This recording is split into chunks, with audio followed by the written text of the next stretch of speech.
during today's webinar. Please enter them into the question box on your screen. It should be on the right there. Also, please stay tuned for a special offer from LuckyVitamin on Carlson products at the end of the webinar. So again, thank you all for being here, and at this point, I'm going to turn this over to Jolie. Jolie, take it away. All right, let me get here and get into presenter mode, and I think we're in good shape here. All right, so this is just one of my very favorite topics. I thank everyone for joining today. Vitamin D, there's just an explosion of great information on vitamin D in all of the nutrition literature these days. It's probably the second most studied nutrient after omega-3s. And this time of year, we start thinking about how to stay well. We start thinking about the immune system and how to supercharge it. And that's what the topic is today. And vitamin D is one of those things that really makes a huge difference with this. So let's go over what we know a little bit about vitamin D and how we get vitamin D. We're in the northern hemisphere, most people that are listening today, and what that means is that it's autumn. And one of the things that happens this time of year is we get an increase in colds and flu. This is sort of the flu season coming upon us. And part of the reason that we in nutritional science think that this happens at this time of year, because really the viruses are present all year long. But part of the reason why we're more subject to infections at this time of year is because the sun is not as strong at this time of year as it is at other times of year. And we get vitamin D from sunlight. The nature's design of things is that the sun shines on our skin. There's a compound in the skin called 7-dehydrocholesterol. When the sun shines on that, and it's ultraviolet B, and actually that's just as a side, that's a small amount of sunlight. It's only about 1% of UV radiation is UVB, and it needs to be a certain strength. But when that happens and it shines on our skin, that 7-dehydrocholesterol, when it's irradiated, turns into something called cholecalciferol. And that is a form of vitamin, that is vitamin D3. Vitamin D3 is what you want to look for when you're looking for vitamin D supplements, because it is identical to the form that your skin makes when the sun shines on it. And vitamin D3 is actually more active than vitamin D2, which is another form of supplements. And it takes about twice as much vitamin D2 as vitamin D3 to get the benefits that we're going to be talking about as we go forward in this next hour. So cholecalciferol is another name for vitamin D3. And that goes to the liver through the bloodstream, and there's an enzyme in the liver that turns it into something called calcidiol, and that's 25-OHD. And that's the circulating form of vitamin D that is, think of it as your vitamin D bank account, if you will. And it circulates everywhere in the body, and then most of your organs, really all of your tissues and organs, have enzymes in them that can activate the 25-OHD, the circulating, the bank account OHD, the bank account vitamin D, into the most active vitamin D, which is actually a hormone, and that's called calcitriol. Calcitriol is short-acting, so when you get a blood test for vitamin D, they're measuring the bank account form. They're measuring 25-OHD, or calcidiol. But calcitriol can be activated by almost every kind of cell in the body, and it's critically important for health. So how we obtain vitamin D? Through the diet and from sunlight and from supplements. In the diet, there are foods that naturally contain vitamin D. Egg yolks are a source of vitamin D. Dairy products can be fortified with vitamin D, but when you look at dairy fortification, the amount of vitamin D that's in the milk is a small amount. In a quart of milk, there's about 400 units of vitamin D, so you're not really getting enough that way. There are also some mushrooms. And when you look at the supermarket, if you look at mushrooms, there are some of them that are called vitamin D mushrooms. And the reason for that is because they actually shine sunlight on those to raise the vitamin D levels. But generally, the way that we get vitamin D most dependably is from sunlight, but there are problems with that. I mentioned earlier that it depends on the season. In the wintertime, the ultraviolet index, the strength of the UV index, is not strong enough for us to maximize vitamin D production.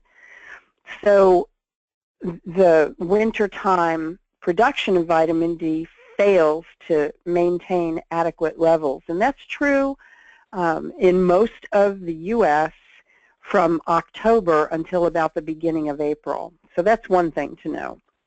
The other thing to know is that if you have very dark skin, that reduces vitamin D production. The pigment, melanin, in the skin actually acts like a natural sunscreen, and the darker your skin, the less likely you are able to produce adequate vitamin D, and that's why our darker-skinned citizens have higher rates of vitamin D deficient diseases. Diabetes is an example of that, because vitamin D is necessary for the production of insulin. So darkly pigmented skin is something that reduces vitamin D. Age is another thing. That cholesterol compound that I mentioned that's in the skin declines as we age. So if you're 70 years old, you only produce about 1/5 of the vitamin D from sunlight exposure that you were able to produce at age 20. So the older we are, the less efficient we are at making vitamin D in the skin from sunlight. Sun protection factor in sunscreens is another big reason, and to me that's the number one reason why people are deficient in vitamin D, not just in the winter but also in the summer, because 95% is lost with SPF 8. And SPF 15 reduces it by 99%, the production of vitamin D. So that's a real problem. So there are a lot of limiting factors as far as vitamin D production is concerned, and I reiterate that particularly in this time of year, October until the end of March, there's little or no vitamin D production because of just the unfortunate angle of the sun. And about the angle of the sun, in the summertime, we need to be out in the warmer part of the day. So when the sun is overhead, 10 a.m. until about 2 p.m., and isn't that exactly the time that they warn us to stay out of the sun in order to avoid sunburn? The angle of the sun makes a difference. And so there are a lot of limiting factors, and this is why when we get further into vitamin D science, most of us have come to the conclusion that we need vitamin D supplements in order to maintain adequate levels. And the only way that we know where we stand with vitamin D is to get tested. There's a blood test. It's inexpensive. In many cases now, the doctors are including it in regular lab work. It is the most ordered lab test in North America. So people are very interested in knowing what their vitamin D levels are. After this conversation, you will be too, I predict. But the name of the test is 25-OHD. That's the name of the circulating form, calcidiol, of vitamin D in the blood. And the normal ranges, we measure it in something called nanograms per milliliter. And the normal ranges are pretty broad. Normal starts at 30 nanograms per milliliter and ranges all the way up to 100 nanograms per milliliter. And our goal is always that we are not less than 30. Being between 20 and 30, classically, we consider that insufficiency. So sufficient levels start at 30. Insufficiency is 20 to 30, and deficiency is below 20. This is a problem because the wintertime average in North America is 15. So we actually dip to deficient levels of vitamin D in the winter throughout most of North America. Now, my opinion is that an ideal goal is 40 to 60 nanograms per milliliter, so in the middle of that range of normal.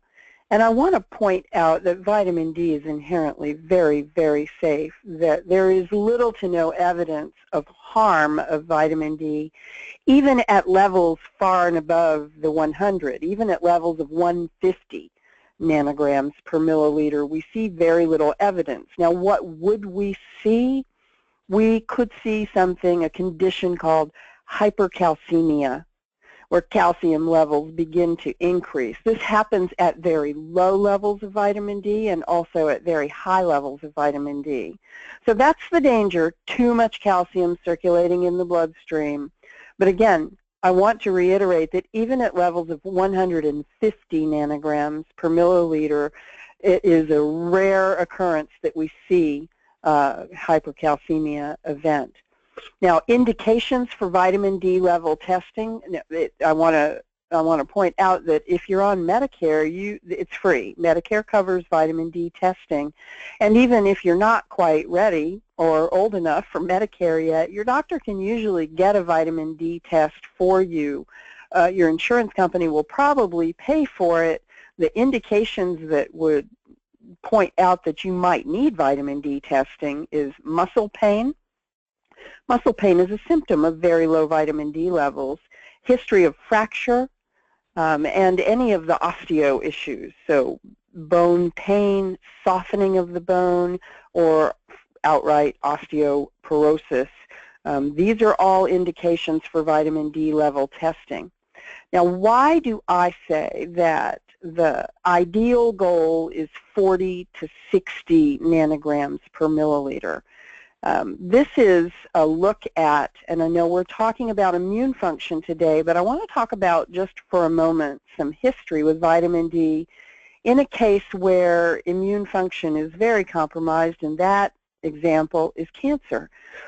Cedric Garland at the University of California, San Diego Moore Cancer Center has been following vitamin D levels, epidemiological studies looking at vitamin D levels and cancer incidence rates since the early 1980s. And he has pooled analysis shown here that looks at vitamin D levels. On the x-axis there, we're looking at the serum levels of vitamin D along the bottom, and then going up on the side there on the left, the y-axis, is the odds ratio for breast cancer. And compared to being at 10 nanograms per milliliter, there was a 50% lower risk in women whose level was 52 nanograms per milliliter.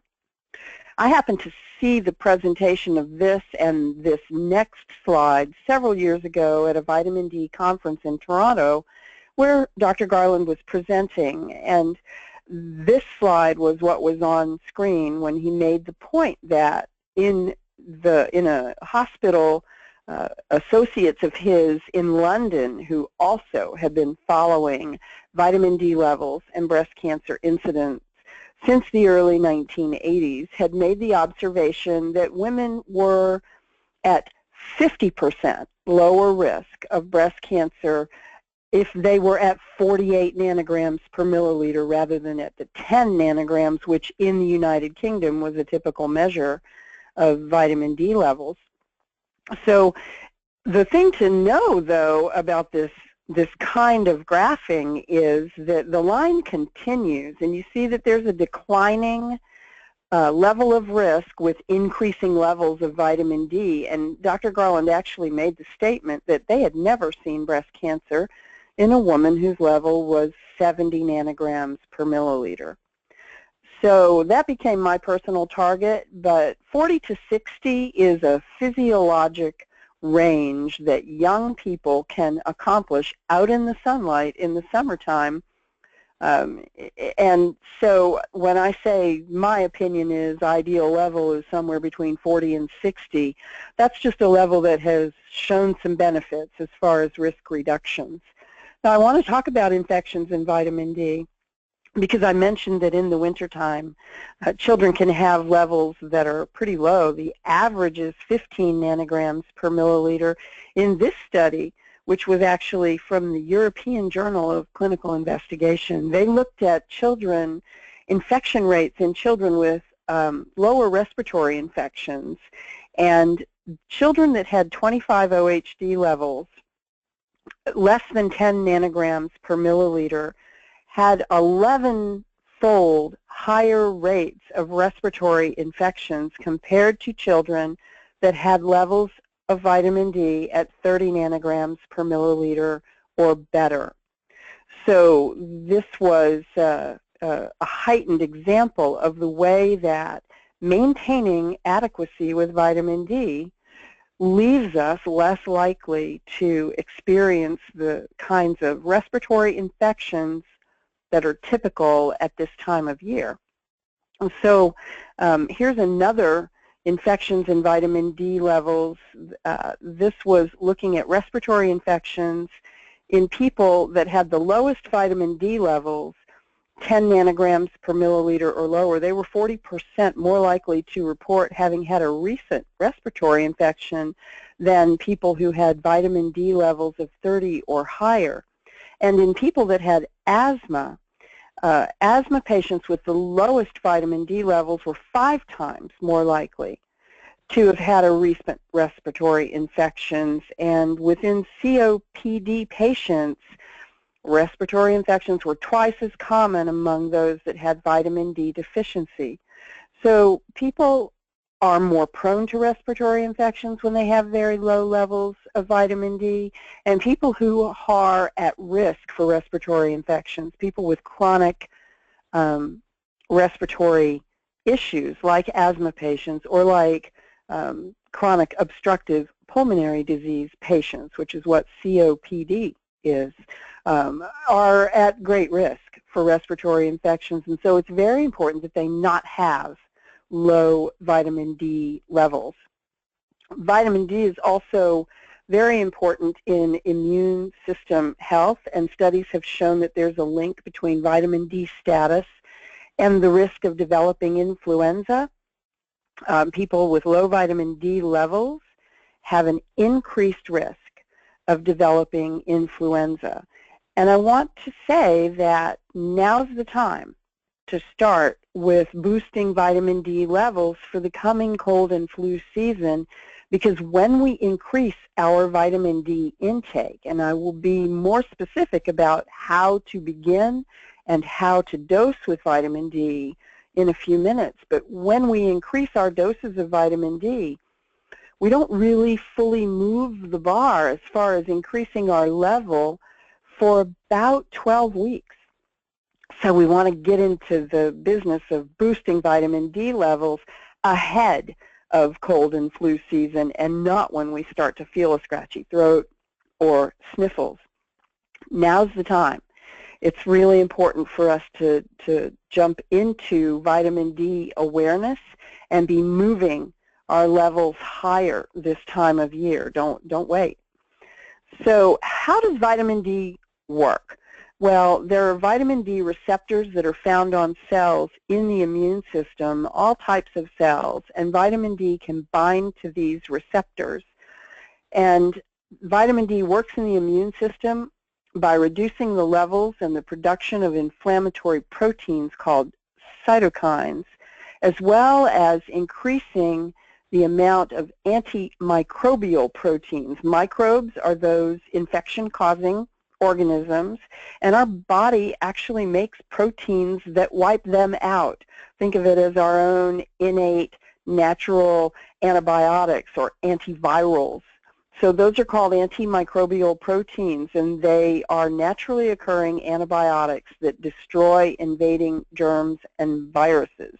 So the combination of lowering inflammation and increasing our antimicrobial defenses can help our immune systems fight infections more effectively.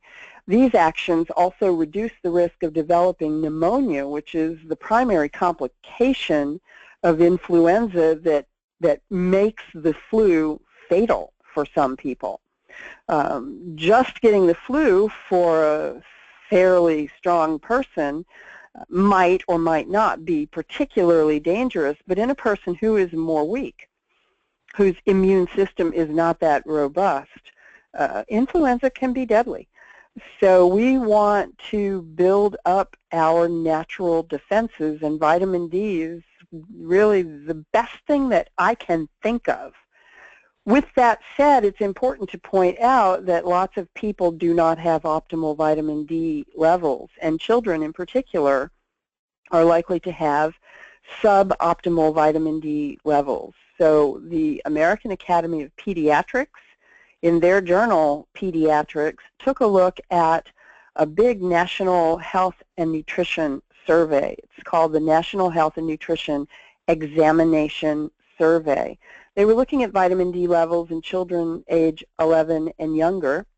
The Academy of Pediatrics recommend that children not be deficient, so to have levels that are at least 20 nanograms per milliliter. What they found in this particular survey was that 6 million children were below that level. Other studies in adults suggest that vitamin D levels should be at least 30 nanograms per milliliter. I concur with that. I don't think that 20 is adequate. I'd rather see children and adults be at 30 nanograms per milliliter or higher. And in this particular survey, the National Health and Nutrition Examination Survey, there were 24 million children below the level of 30 nanograms per milliliter. 92% of non-Hispanic black children were, and 80% of Hispanics. Again, pointing to the vulnerability of people who have darker pigmented skin with vitamin D status.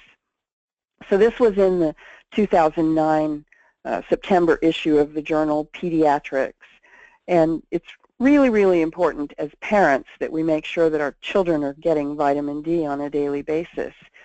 So I want to take a look at vitamin D, more specifically about the way that vitamin D modulates the immune system. This is a look at an immune cell, and it's a macrophage, it's a white blood cell.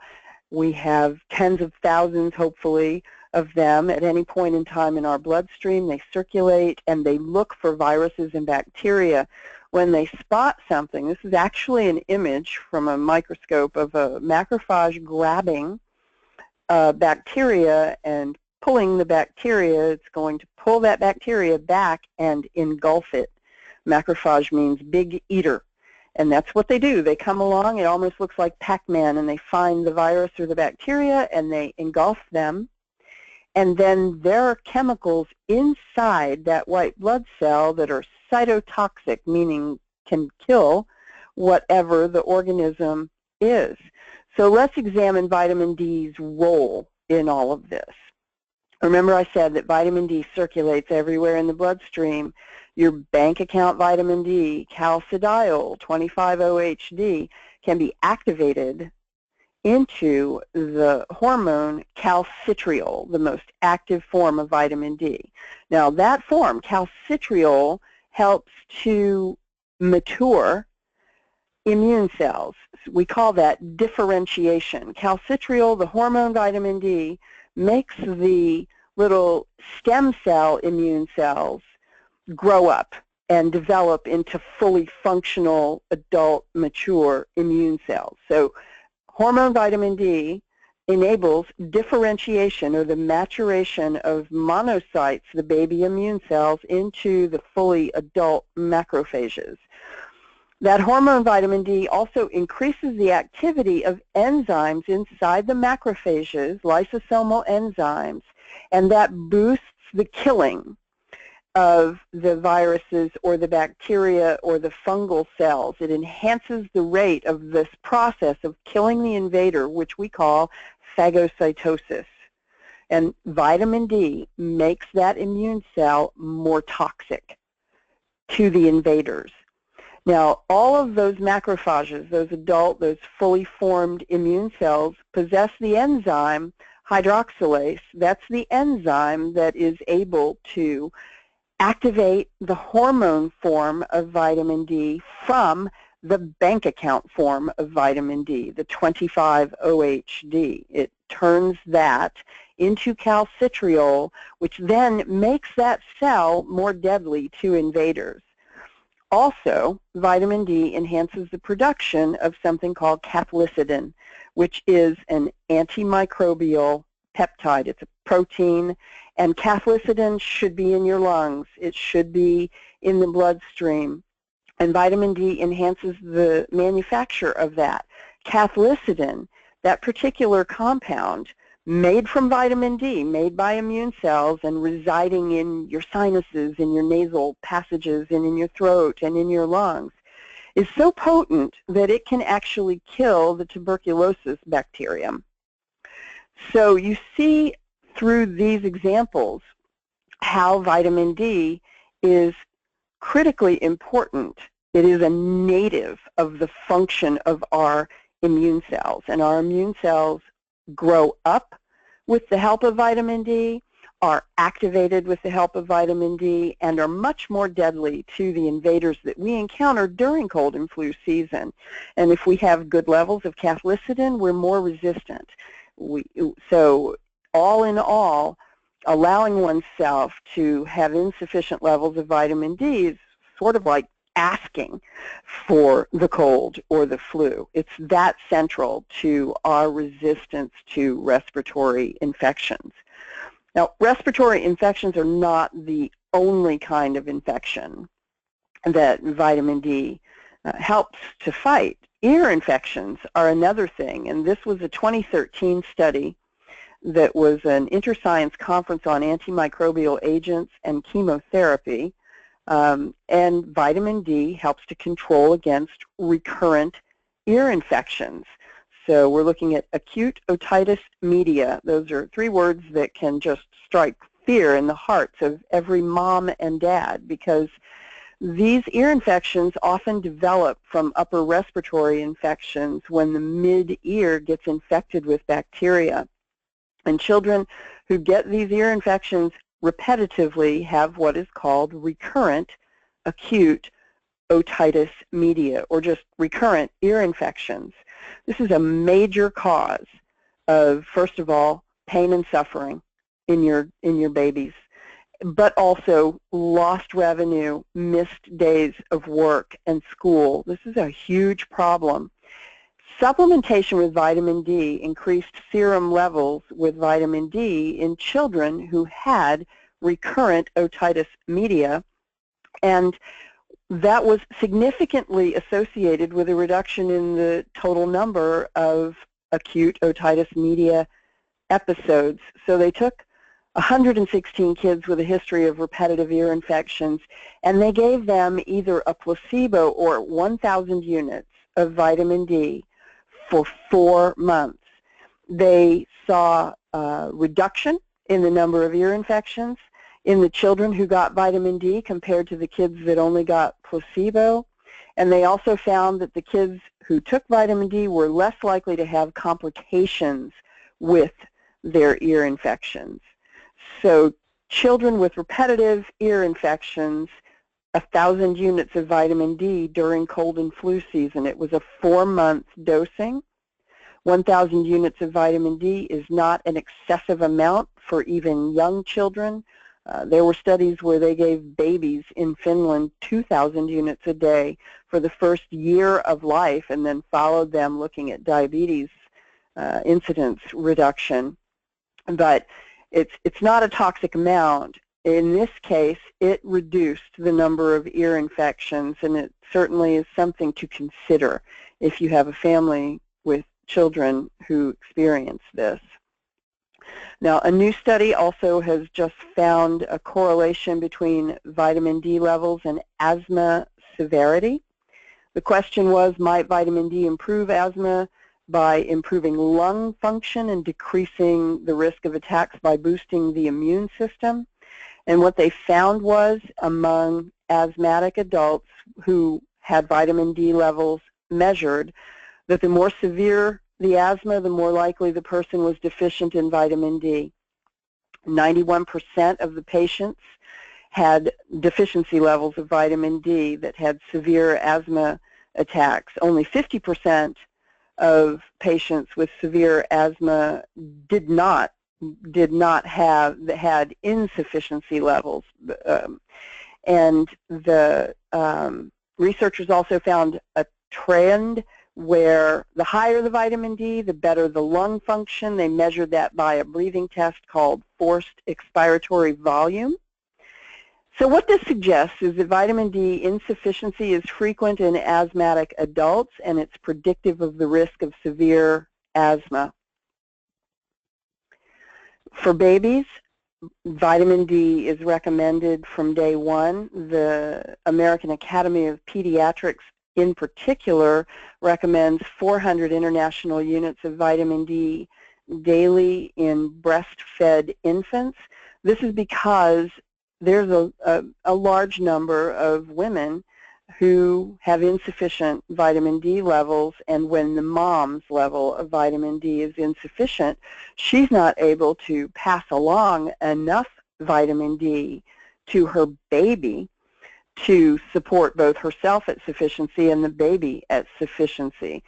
So given all of the complications that happen, particularly with infections in very young children with very low vitamin D levels, the Academy of Pediatrics has come out with a 400 unit per day recommendation for breastfed babies. If a child is formula fed, generally there will be 400 units of vitamin D in the formula, in a day's amount of formula.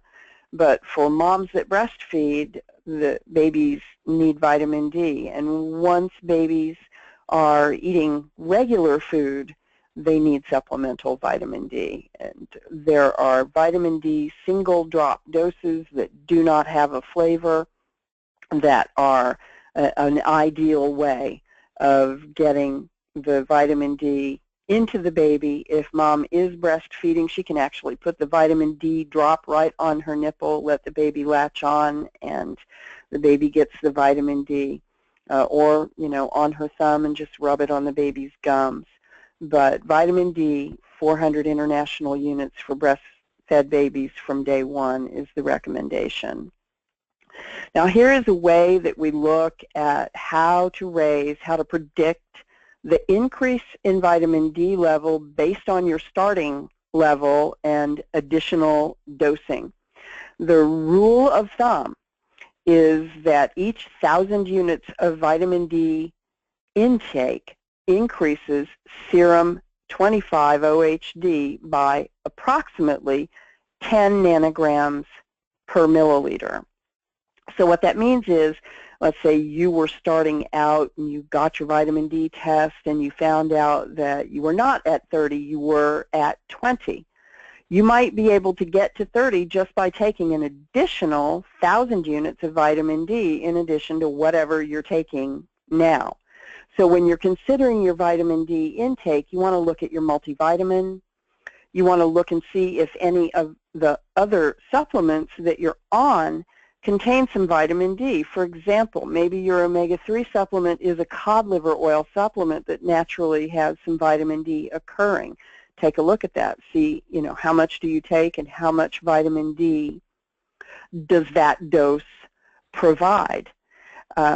So let's say you needed to raise your vitamin D 40 points. You were targeting that 60 nanograms per milliliter, that physiologic dose. You might need to take 4,000 additional units of vitamin D. Another way of looking at this is if your goal is 60 nanograms per milliliter and you're an average responder to vitamin D intake, you probably need somewhere around 6,000 units a day of vitamin D as an adult. This is relevant to body weight, so it doesn't take as much to raise children's levels as it does adults. We're talking about adults here. But it may be necessary for you to take more than you think. So I want to talk about the Institute of Medicine, because a few years ago the Institute of Medicine came out. They're part of the National Academy of Sciences, and they took a look at vitamin D and bone fracture evidence.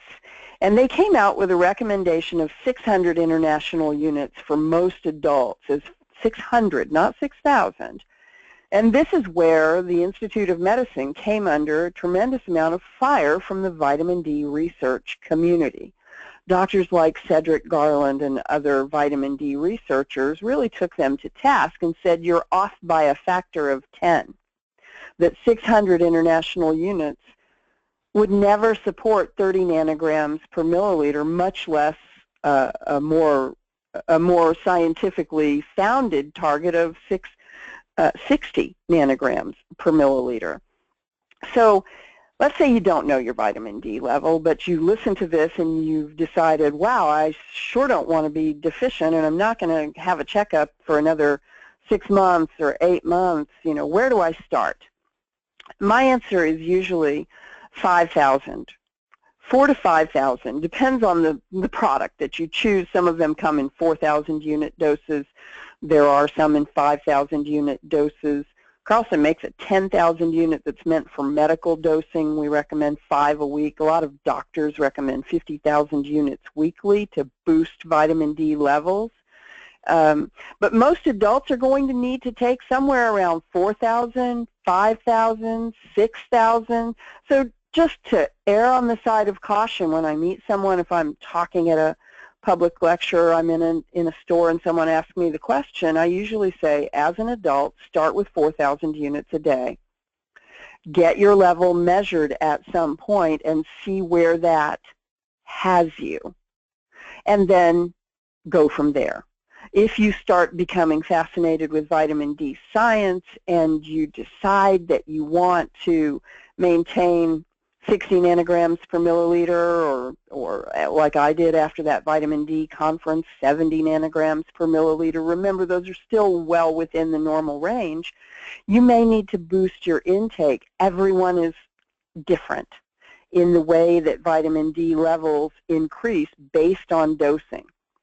So these rules of thumb are just that. They are rules of thumb. Each of us is biochemically individual. So you may be a really excellent responder to vitamin D, and your spouse may be a poor responder, so you might need a little less than your spouse. It's hard to predict, but adults are absolutely safe taking 4,000 units a day, and we actually say in the vitamin D community that it's safe to take up to 10,000 units on a daily basis. If you're an excellent responder, that may be too much, but 4,000 may be perfect. If you just are in the dark about this, you've never had your level tested, it's absolutely safe to start out with 4,000 units a day. With children, babies, 400 units a day. Once a child is beyond the age of 2 or so, I usually recommend that parents give them 1,000 units a day. And when we get up into children with a little more body weight, get up into the 8, 9, 10 years of age, then 2,000 units a day. Once adolescents become adult body weight, we dose them like adults. So that's kind of how I answer the dosing questions. So with all of that said, I think we can take some time to do some questions and answers. I know that we have some, so I'll open that space. All righty, thank you so much. You did actually cover a lot of the questions that we had prior to the webinar, but we have had a couple pop up since the webinar started. One of the more interesting ones I have here is, do sun lamps and daylight emitting lamps actually help produce vitamin D? They do if they produce ultraviolet B. So, not being familiar with the lamp, if it's a full spectrum light and there's UVB, it should help. And they do in areas like Seattle, in areas that have very long, rainy, gloomy winters.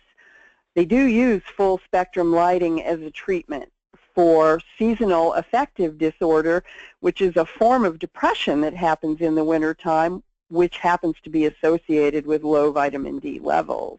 So my guess is that they probably do. but I think you'd really have to look at that lamp and see whether or not it says that that it's a full spectrum that also includes UVB. All right, thank you. So if I'm taking a daily vitamin D supplement, if I decide to switch to one of these mega dose, like 10,000 IU doses weekly, is that going to benefit me, or is taking it every day better than taking it once or twice a week? There's a lot of head scratching going on about that. I will say that, so I'll put on my nurse cap here instead of my nutritionist hat. In nursing, and particularly when I was doing nursing for seniors in nursing homes, we would do heroic weekly or monthly doses when we would have a new patient arrive at a facility and they had very low levels of vitamin D. That's a risk. It's a risk for muscle weakness. It's a fall risk. It's a fracture risk, and so we wanted to get their levels up in a hurry. And we would do, this is going to sound crazy, but we really did this. We would do 500,000 units as a monthly dose. So that is a huge dose of vitamin D, and that would help these elderly people. It would help their levels jump up a little quicker. In general, physicians, I go to so many medical conferences, and the doctors tell me they test the kinds of doctors that go to the kinds of conferences that I go to are very savvy about vitamin D. And they tell me that they test their patients, they test all of their patients, and until they get their patients on supplements, their patients are all deficient. And so what they generally recommend, this is almost a knee-jerk recommendation, and not meaning insult to anyone who's a medical professional, but they generally say 50,000 units weekly until we see your levels up where we want them to be, and then you can consider daily dosing. And it works. So I think it's okay to take vitamin D on a weekly basis. It's something that doesn't decline rapidly and it doesn't increase rapidly. But if you're the kind of person, so for example, for me, I take a 50,000 weekly dose. We've got those 10,000 soft gels at Carlson. And so, as you might expect, given where I work, my kitchen is full of Carlson supplements. So I keep a bottle of the 10,000s. Friday is my vitamin D day. I take 5 of them. I also get a little additional vitamin D in my Women's Omega Multi. So I'm actually taking, a fair amount of vitamin D, but again, my goal is 70 nanograms per milliliter, and I'm not an elegant responder, so I need a little kind of kick in the pants with vitamin D. It takes a little more for me than it does for my better half. He is an elegant responder and can get away with much less vitamin D. So if you're the kind of person that wouldn't remember on Friday, then you should take yours on a daily basis. But if you do remember and you just want one less thing to take on a daily basis, medically, we do weekly and monthly dosing, and it seems to work pretty well. Okay, well, so then it kind of piggybacking off of that, so then we're talking about these huge doses of relatively huge doses of vitamin D. Is there actually any toxicity level of vitamin D3? Well, the idea of toxicity is that you want to maintain within the range of 30 to 100 nanograms per milliliter. If you were at 200 nanograms per milliliter, the danger is hypercalcemia. The danger is, because vitamin D, one of the main functions is targeting calcium into the bone matrix where it belongs, and not having it wandering around in the bloodstream or depositing in soft tissue where it does not belong. So hypercalcemia. What's interesting is we hardly ever see that even in people with levels far higher than 100, but that is the risk. So what I think is that the big doses are warranted when a more moderate dose doesn't do the trick for you as far as maintaining a level that you need. So I like adults to start at 4,000 units. Do that for about 3 months, because then you're going to get to that level that 4,000 supports in you. Again, it takes about 12 weeks. And then go get a vitamin D test. You know, maybe have your physical a little sooner. Or, you know, ask your doctor, just write me a prescription to the lab for a vitamin D test. You can even do home testing. The Vitamin D Council has a home vitamin D test right on the front page of their website, so anyone can do it. The idea is find out what your level is. I'm not recommending that anyone do what I do, which is the 50,000 unit weekly dose, unless you determine that that's what you need to keep your level at your target. And I would never recommend that anyone target even the upper range of normal. I'm targeting 70 because of that presentation I saw in Toronto. 60 is physiologic level in young people who are working outdoors in the sun in the summertime. 40 to 60 is what we typically think of as sort of a mid-range. And that's going to take probably 4,000, 5,000 units a day for most people. My husband, he's one of the lucky ones. He can take 2,000 units and he's up at 40 and he's happy with that.